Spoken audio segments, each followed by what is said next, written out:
नमस्कार, स्वागत है आपका। मैं हूं आपके साथ अनाया शर्मा। शुरुआत करेंगे खबरों के विस्तार से। सैनी मंत्रिमंडल का विस्तार हो चुका है। मंगलवार को 8 विधायकों ने मंत्री पद की शपथ ली है। इनमें 1 को कैबिनेट मंत्री बनाया गया है, बाकी 7 को स्वतंत्र प्रभार सौंपा गया है। सोना से विधायक संजय सिंह, विधायक विशंबर वाल्मीकि और वहीं सुभाष सुधा, अभय यादव, साथ ही असीम गोयल, महिपाल दांडा, बड़खल से विधायक सीमा त्रिखा, डॉक्टर कमल गुप्ता ने मंत्री के रूप में शपथ ली है। इससे पहले 5 विधायकों ने मंत्री पद की शपथ ली थी। इनमें कंवरपाल गुर्जर, मूलचंद शर्मा, रणजीत सिंह, जेपी दलाल, डॉक्टर बनवारी लाल शर्मा शामिल थे।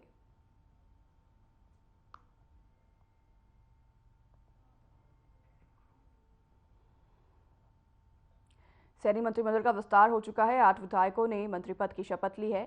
तो वहीं आपको बता दें कि राज्यपाल ने सभी मंत्रियों को शपथ दिलवाई है।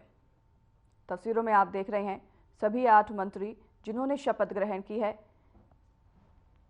और पहली तस्वीर कमल गुप्ता की, जिन्होंने बतौर मंत्री शपथ ग्रहण की। दूसरी तस्वीर सीमा त्रिखा की। तीसरी तस्वीर महिपाल दांडा की। चौथी तस्वीर असीम गोयल की।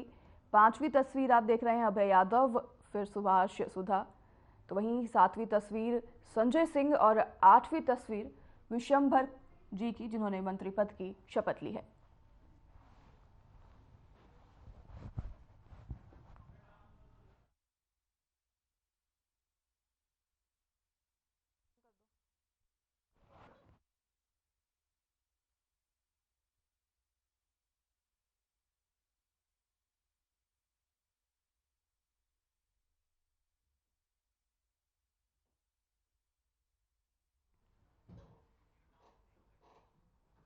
कुरुक्षेत्र में थानेसर के विधायक सुभाष सुधा के मंत्री बनने की सूचना के साथ के घर में जश्न का माहौल देखने को मिला है।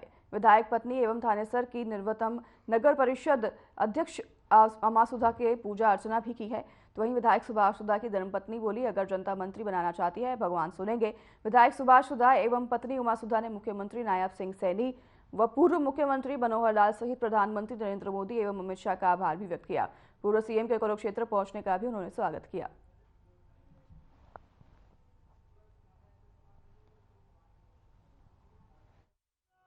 आज हम सबके मार्गदर्शन प्रदेश के पूर्व मुख्यमंत्री श्री मनोहर लाल जी और जो आज पहली बार लोकसभा का इलेक्शन के चुनाव से लड़ते हैं, आज उन्होंने चुनाव में किस प्रकार से अपनी एंट्री करने वाली थी लोकसभा के इलेक्शन के लिए। और साथ में हमारे मुख्यमंत्री श्री नायब सिंह सैनी भी से वहाँ और बहुत बड़ा एक कार्यक्रम का आयोजन किया जाता था।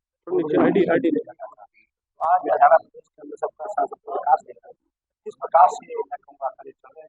बात है आज हमारा मंत्रिमंडल का भी विस्तार होने जा रहा है। तो आज मैं ये कहूँगा आज इस कार्यक्रम का आपको मंत्री चर्चा है जी। मैं माननीय मुख्यमंत्री हमारे मनोहर लाल खट्टर जी का धन्यवाद करती हूँ, क्योंकि उन्होंने नायब सैनी जी का धन्यवाद करती हूँ, अमित शाह जी का, हमारे माननीय प्रधानमंत्री नरेंद्र मोदी जी का धन्यवाद करती हूँ कि जिनके आशीर्वाद से और जो जनता के सहयोग से, प्यार से जो इन्होंने प्यार दिया, आशीर्वाद दिया, सबकी दुआएं लगी और आज मेरे ख्याल से पूरा फाइनल हो जाएगा और हम शपथ ग्रहण कर सुधा जी आएंगे। और मुझे ये लगता है कि जैसे काम करने वाली सरकार और ईमानदारी की सरकार ने अपने कार्यकर्ता की बहुत कदर करी, जैसे ही सुधा जी को काम करने का बहुत शौक था, ईमानदारी से उस सरकार ने सुधा जी की पूरा जो है उनको मान सम्मान दिया है।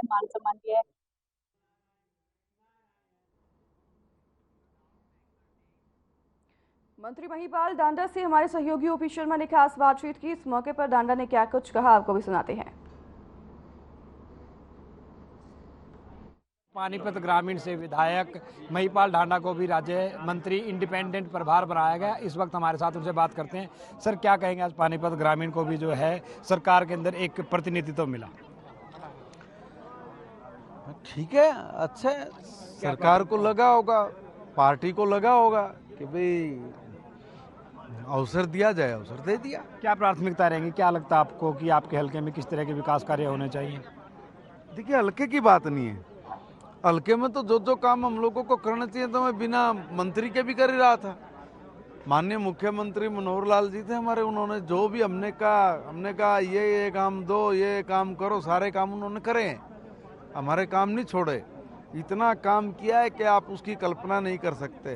जहाँ नरक में लोग जी रहे थे, उनको चलने फिरने के अच्छे रास्तों के साथ साथ पीने के पानी से लेके, सीवर से लेके, लाइट से लेके, पोल से लेके, घरों के ऊपर से तार हटाने से लेके, हर एक वो काम जो हर रोज जनता की बुनियादी समस्याएं उनको भी दूर करने का काम करना, तो हमने विधायक रहते हुए किया है, उसमें कोई बात नहीं। आज मंत्री बने तो उसके लिए यही होता है कि भाई एक मंत्री की भूमिका क्या होती है, एक एमएलए का काम क्या होता है, विधानसभा के अंदर पॉलिसी बनाना, उन पॉलिसियों को बना के उसको नीचे तक लागू करना, उसमें जो जो भी चीज़ें होंगी उस सब को हम लोग मिलके करेंगे। सर, लोकसभा के लिए आचार संहिता लगी हुई है, करीबन 70 दिन के आसपास ये रहेगी, उसके 2 महीने बाद फिर जो विधानसभा की आचार संहिता लग जाएगी। 7 महीने के कार्यकाल में करीबन मुझे लगता है कि 2.5 से 3 महीने का वक्त ही मिलेगा। आपको लगता है कि इस वक्त की में आप सुनिए भाई साहब, लोकसभा का चुनाव आना ही था देश में, वो आ गया, अपने टाइम पे आया है। हरियाणा में विधानसभा का चुनाव होगा, वो भी आएगा, उसका भी टाइम हो रहा है। इसलिए जो आचार संहिता जब जिस वक्त लगनी थी वो उसी वक्त लगेगी, इसका इस चीज़ से कोई संबंध नहीं है। मगर हम लोग बिल्कुल एकदम पूरी निश्चिंतता के साथ अपने काम को गति दे रहे हैं।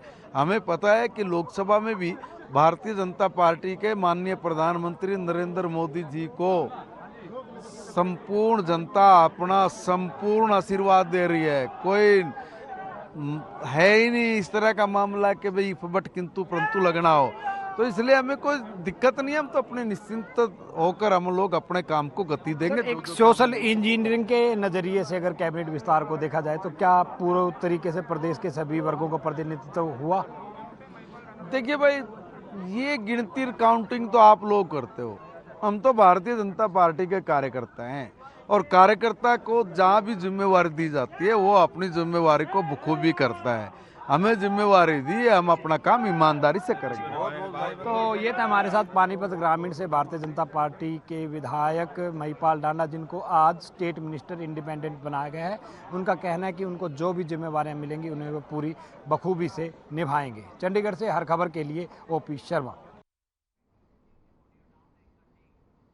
नांगल चौधरी विधानसभा क्षेत्र से विधायक और छत्तीस बिरादरी के नेता डॉक्टर अभय यादव को मंत्री बनाए जाने पर उनके घर पर खुशी का माहौल है।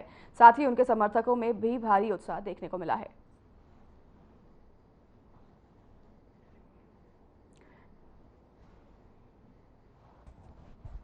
नांगल से आपको बता दें कि नांगल चौधरी से विधायक अभय यादव को मंत्री बनाए जाने पर उनके घर पर खुशी देखी गई है और लोगों में भी उत्साह देखा गया है, खासा उत्साह देखा गया है। तस्वीरों में आप देख रहे हैं किस तरह से लोग लड्डू बांटते हुए नजर आ रहे हैं, जश्न बनाते हुए नजर आ रहे हैं। नांगल चौधरी से आपको बताया दें विधायक हैं अभय यादव, जिनको मंत्री पद अब सौंपा गया है, जिससे लोगों में काफ़ी उत्साह देखा गया है। उनके क्षेत्र के लोगों में काफ़ी उत्साह देखा गया है। वहीं लोग इस दौरान लड्डू बांटते और जश्न मनाते हुए नजर आए हैं।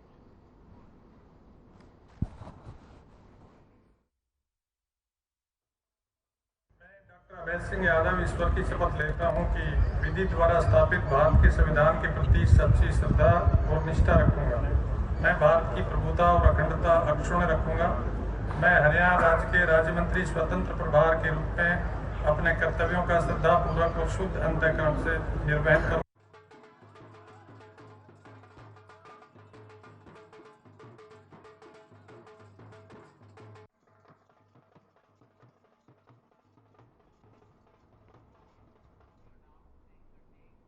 भारतीय जनता पार्टी ने करनाल के घरोंडा कस्बे से प्रदेश में लोकसभा चुनाव का शंखनाद करते हुए एक बड़ी रैली आयोजित की है। इस रैली में करनाल लोकसभा क्षेत्र के लोगों ने हिस्सा लिया। रैली में पार्टी के राष्ट्रीय अध्यक्ष जेपी नड्डा को आना था, लेकिन किसी कारणवश वो नहीं आ पाए। यहां पर मुख्यमंत्री नायब सिंह सैनी, पूर्व मुख्यमंत्री एवं करनाल लोकसभा क्षेत्र से उम्मीदवार मनोहर लाल समेत प्रदेश के सांसद, कैबिनेट मंत्री एवं अन्य वरिष्ठ नेताओं ने जनसभा को संबोधित किया। मुख्यमंत्री नायब सिंह सैनी ने जनसभा को संबोधित करते हुए कहा कि जो मेरी उंगली पकड़कर राजनीति में लेकर आए, अब उनके मार्गदर्शन से मैं प्रदेश की जनता की सेवा करूंगा। नायब सैनी ने कहा कि इस आम चुनाव में हम लोग प्रदेश की 10 की 10 सीटें जीतेंगे और केंद्र में एक बार फिर नरेंद्र मोदी की सरकार बनाकर उन्हें प्रधानमंत्री बनाएंगे।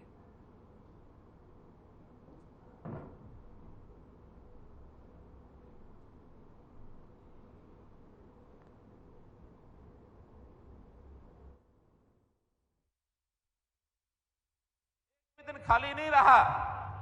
जब प्रधानमंत्री जी को पता लगा कि इसने तो आज ही त्याग पत्र दे दिया, मैं आभारी हूं अपने पार्लियामेंट्री बोर्ड का और प्रधानमंत्री जी का कि उसी 12 तारीख को शाम को एक लिस्ट छपती है लोकसभा के कैंडिडेट्स की और उसमें मनोहर लाल करनाल लोकसभा से कैंडिडेट होंगे। एक बात कही, मैं कहा इस दायित्व को स्वीकार करने के लिए मेरी एक शर्त है। मैं कभी शर्तें लगाता नहीं हूं, लेकिन किसी अच्छे के लिए शर्त लगानी पड़े तो लगा देनी चाहिए। कहने लगे क्या शर्त है? मैंने कहा शर्त यह है कि करनाल लोकसभा का चुनाव मैं तभी लड़ सकता हूं जब हमारे वर्तमान सांसद मेरे छोटे भाई संजय भाटिया इसके लिए तैयार होंगे, तभी मैं जाकर के और चुनाव लड़ूंगा। मेरी उंगली पकड़ करके इस राजनीति के अंदर लेकर के आए हैं। मुझे तो ये मालूम भी नहीं था कि मैं चुनाव लड़ूंगा। मुझे ये भी मालूम नहीं था कि मैं विधायक बन जाऊंगा। मुझे ये भी मालूम नहीं था कि हरियाणा सरकार में मंत्री बन जाऊंगा। मुझे इस बात का भी इल्म नहीं था कि मैं कुरुक्षेत्र से आकर के सांसद बन जाऊंगा, और मुझे इस बात का भी इल्म नहीं था कि मैं भारतीय जनता पार्टी का प्रदेश का अध्यक्ष बन जाऊंगा।